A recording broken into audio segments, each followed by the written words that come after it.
du continent. On doit essayer. Pardon.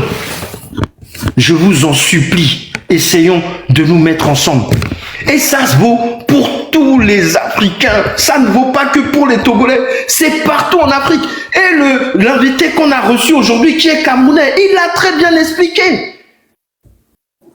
Ils inventent des histoires entre les ethnies pour créer des conflits et que l'autre qui reste au pouvoir après 43 ans. Mais comment c'est possible? Un homme qui reste au pouvoir pendant 43 ans, à 92 ans, qui veut rester encore au pouvoir et qu'on le laisse faire sans être prêt à se battre pour que non, ça ne se produise pas. Eh bien, c'est arrivé au Cameroun. Et ça fait 58 ans chez nous. Moi, j'en ai marre de ça. Et je ne peux pas faire ça tout seul. J'ai besoin de chacun d'entre vous. J'ai besoin de Original. J'ai besoin de Père Dieu. J'ai besoin de Conscience. J'ai besoin de Tavio. J'ai besoin d'Abdoul. J'ai besoin de Ricard. J'ai besoin de vous tous qui êtes dans les commentaires. Et j'ai besoin de tous les Togolais. On a besoin les uns des autres. C'est une question de vie ou de mort. Bonsoir, Fou Abdoul. Bienvenue à toi.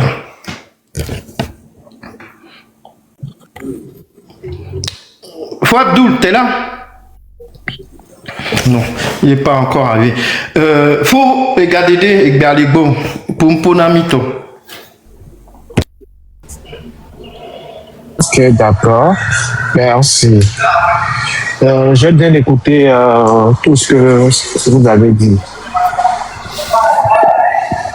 Ce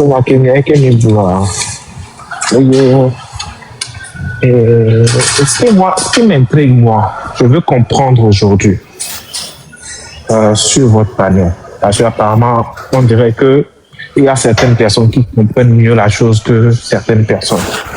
Donc, est-ce qu'en tant qu'être humain, même si nous disons que nous faisons une lutte, on doit tout se permettre au nom de cette lutte? Moi, je veux comprendre. Si, en tant qu'être humain, au nom d'une lutte, on doit tout faire, on s'en fout des répercussions, on s'en fout des résultats, juste au nom d'une lutte, on doit tout et n'importe quoi, on doit faire tout et n'importe quoi. Moi, j'aimerais comprendre. On ne doit pas faire tout et n'importe quoi. Mais tu sais pourquoi on fait tout et n'importe quoi? C'est parce qu'on n'est pas ensemble. Et que chacun croit que ce qu'il fait, c'est ce qu'il y a de mieux. Mais si qu'est-ce qui fait qu'on n'est pas ensemble? Qu'est-ce qui fait qu'on n'est pas ensemble? Mais à cause de tout ce qui s'est passé depuis 24 mois, faut regarder, tu le sais. Et on doit essayer de faire en sorte de se retrouver et d'avoir une idée que tout le monde va suivre. Ok. Tu vois? Maintenant, si je vais dans le sens que je parle, pourquoi alors, quand nous critiquons le pouvoir, on nous applaudit? Quand nous critiquons les réactions de fort, on s'applaudit. Les sorties des membres du gouvernement, on s'applaudit, on se félicite. Mais quand nous-mêmes nous critiquons parce que il y a des manquements à l'éthique de la lutte, on ne veut pas les accepter. Ou on dit ce n'est pas le moment, c'est après la lutte qu'on fera ça. Que la lutte est plus importante et plus grande que nous. Pourquoi? Moi, je veux comprendre. On n'a jamais réussi à le faire, faut regarder. On n'a jamais mis la lutte au-dessus de nous, puisque c'est que des attaques de personnes. C'est là où je voulais intervenir, parce que c'est bien beau de le dire. Tout le monde dit ça, hein, que la lutte est au-dessus de nous. Mais tous les jours on dit ça, mais jamais on n'arrive à le faire. Il s'agit de nous maintenant. Quand il s'agit de nous, hein, on oublie cette expression-là. Quand il s'agit de nous, on oublie cette expression que la lutte est au-dessus de nous. Et on se met à tout dire, à tout faire. Moi, je veux comprendre vos messages. Tu peux m'expliquer? On a tous constaté ce que tu dis là, faut regarder. Depuis le premier jour, c'est comme ça que ça a commencé. Et que tu te rappelles, tu es là depuis. Qu'est-ce qu'on disait? Mettez vos égos de côté, mettez vos égos de côté, mettez vos égos de côté. Mais personne ne met son égo de côté. On ouvre des panels pour s'insulter. On n'arrive pas à se dire, bon, mais pourquoi est-ce que je vais réagir parce qu'il m'a dit ça? C'est pas grave, la lutte est plus importante. Ok, peut-être après la lutte, je vais l'appeler et on va régler ça entre nous. Pour l'instant, je vais mettre mon ego de côté parce que la lutte est plus importante que nous. C'est nos égos qui font que on arrive jusqu'à se prendre des coupes et se découper. En Afrique, ça arrive en ce moment où on parle. Et regardez ce qui se passe au Soudan. Faut mettre ça, on va évoluer. Dans le pourquoi on veut coûte et coûte que le gouvernement nous fasse des comptes. C'est parce que le gouvernement ne nous fait pas de comptes, c'est pour cela qu'on sort pour dénoncer, non? C'est parce que quand le gouvernement prend l'argent, il prend des financements pour faire des projets, il ne mène pas le projet à bien. Voilà pourquoi on est sorti pour dénoncer le gouvernement. C'est ça, c'est bien ça. On est d'accord. Ok, maintenant, si on cotise au nom des Togolais, au nom de cette lutte, et que on ne veut pas faire les points, nous faisons quelque chose contraire à ce que le gouvernement fait, ou on fait la même chose que le gouvernement. Pour être honnête et sincère avec nous-mêmes.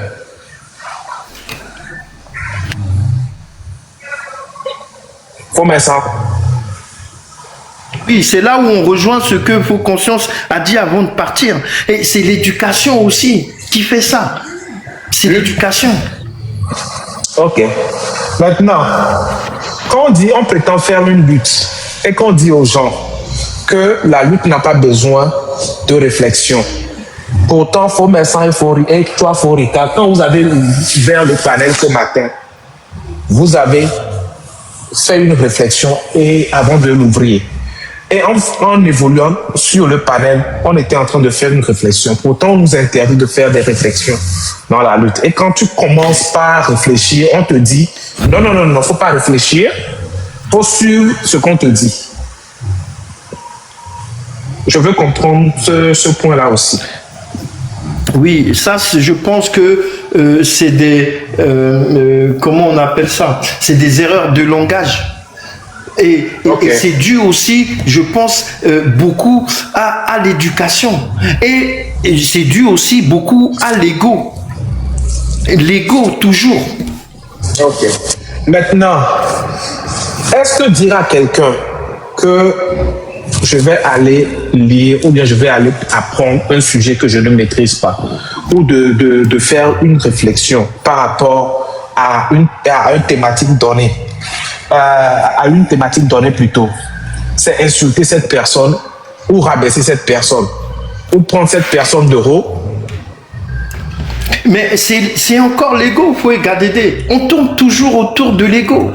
Parce que moi je ne comprends parce que qu'on est légitime et qu'on n'a pas besoin de rendre des comptes à qui que ce soit. Mais on essaie de faire quelque chose en commun. Si on fait quelque chose en commun, on se doit des comptes les uns aux autres pour justement créer cet état d'esprit de confiance, cet état d'esprit d'union, cet état d'esprit de solidarité. On a besoin de ça. Ok. Prenons l'exemple juste de l'armée. Les corps habillés. Quand les militaires, on les déploie sur le champ de bataille, il y en a qui sont musulmans, il y en a qui sont bouddhistes, il y en a qui sont animistes. Il y en a qui ne partagent pas les mêmes cultures ou bien les mêmes, les mêmes façons de voir les choses. Mais au nom de la guerre, au nom de la mission pour lequel on les a déployés, ils sont obligés de surveiller leur arrière, de se surveiller, de s'entraider. Quand on tire sur un camarade, il court pour aller le sauver. Même s'ils ne s'aiment pas, même s'ils ne se parlent pas, est-ce que nous, on arrive à le faire dans cette lutte?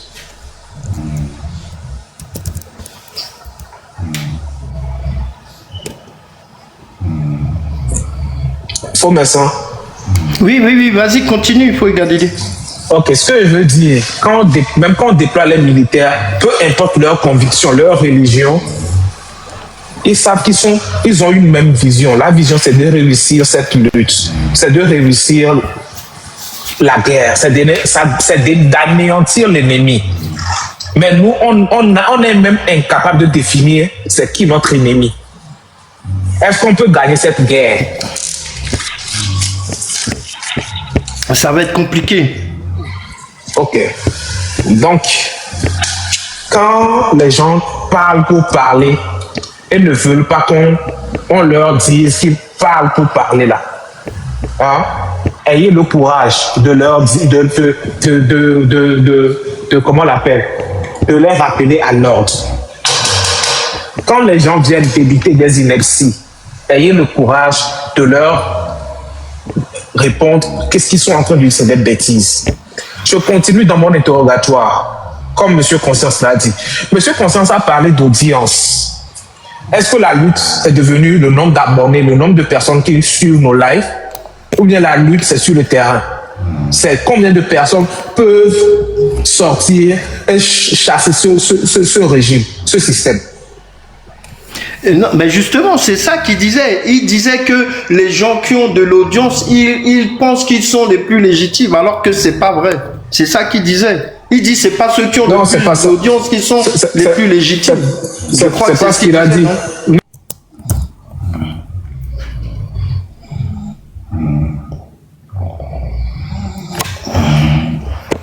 J'ai suivi quand il racontait ces inerties en disant que il a vu des gens qui partageaient, qui avaient plus d'audience et qui ne s'attaquaient pas entre eux.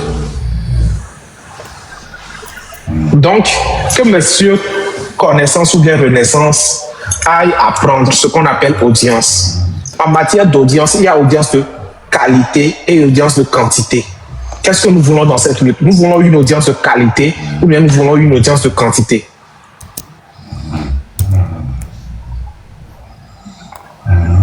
Pour l'instant, nous voulons une audience de qualité ou bien nous voulons une audience de quantité? Bah, si on peut avoir les deux, ça serait bien. Mais une audience de qualité, ça serait bien parce que ça voudrait dire que ceux qui nous écoutent, ils comprennent ce qu'on dit et éventuellement, ils peuvent poser des questions ou éventuellement, ils peuvent apporter des idées. Je crois que l'audience des M66, c'est pas une audience, je veux pas dire de qualité, mais pourquoi? Parce que ils n'échangent pas avec les gens.